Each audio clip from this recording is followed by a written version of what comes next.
नमस्कार। आज आपण जानिबे किमती प्रसंग किपरि चापी जाए, केवल चापी जाएनी मिलीमिशी किपरि चपाई दिया जाए ता विषय आपण माने जानिबे। देखंतु गतकाली किट्रे जड़े नेपाली छात्री जीवन हारिले। एक कथा काहाकू अछपा नहीं, सारा ओडिशा कोन सारा भारत रे डिंगरा बाजिला भली बाजुची। ताकू नै ओडिशा पडुची उठुची, राज्य राजनीति रे मध्य टिके धुआं उठिची।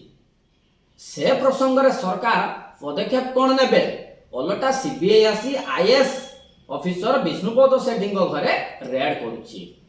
ताकू से रेड रु कौन मिलियो भाई मते जणा नाही। जेउ समय विष्णुबाबूଙ୍କ केस रो बड़ प्रासंगिक थिला, जेउ समय ए केस हाईलाइट होइथिला, से समय मध्य ए केस को चापी दिया जाइथिला।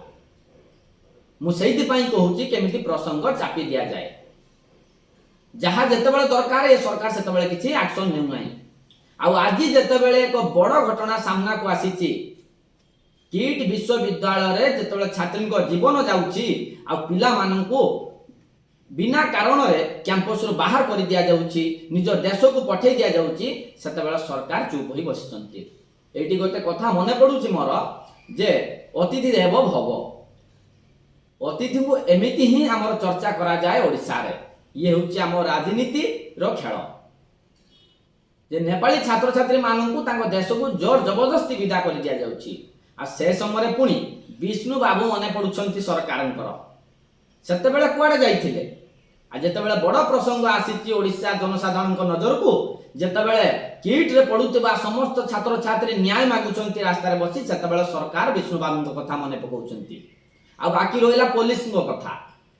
पुलिस आपण देखुथे वीडियो केमती वायरल हेउची, केमती कैंपस भीतर रो सिक्योरिटी गार्ड को कथा कहबा जदी प्राइवेट सिक्योरिटी गार्ड सेमान मध्य पिला को केमिति अत्याचार करूछंती आपण से वीडियो रे निश्चय देखिथिबे।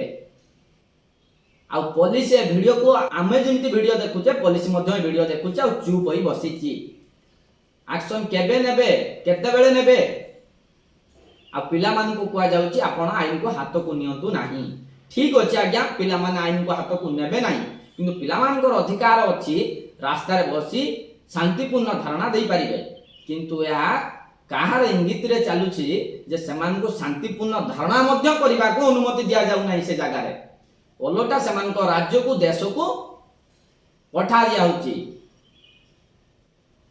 आउ एई सबु काम काहे कि होछि? सत कथा हला किट प्रसंग रो लक्ष्य हटाइबा पई एमिति करा जाउनी तो मीडिया को डाइवर्ट करने पर एमती सब करा जाउची जा देखिले लागुची। सीबीआई विष्णु बाबू घर को जाउची, किंतु किट को कहीं जाऊ नहीं, ये प्रश्न निश्चय समस्त मन में उंकी मारुथबो। जेतेबेले ओडिशा हुलचुल होउची ए घटना को लेकी सीबीआई रो किंतु विष्णु बाबू कथा मने पडुछंती। आ पुलिस कोन पई चुप बसती ताहा भी मध्य जणा पडु नाही। आपण जानिथिबे इन्फोसिस थाना मात्र किट्र 200-300 मीटर दूरता रे वीडियो सोशल मीडिया रे भाइराल होबार लागिछि, किंतु एक्शन जीरो। का निर्देश को अपेक्षा करा जाइछि? थरे भाबंतु जेउ समय विष्णु बाबू प्रसंग बड़ प्रसंग थिला, से समय समस्ते चुप रहिले। आ जेतेबेले गोटे बड़ प्रसंग पुणी सामना को आसी गला, संभाली न पारिबा पई वर्तमान से प्रसंग को बड़ करा जाउछि। ए सब काहा इंगित रे हेउछि ना सबू पैसार खेल ना कौन?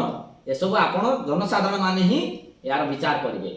आपण सरकार गठन करथिले, नुआ सरकार कौन कार्यानुष्ठान नउची ताहा केवल देखिबा बाकी रहिला। रहउची नमस्कार।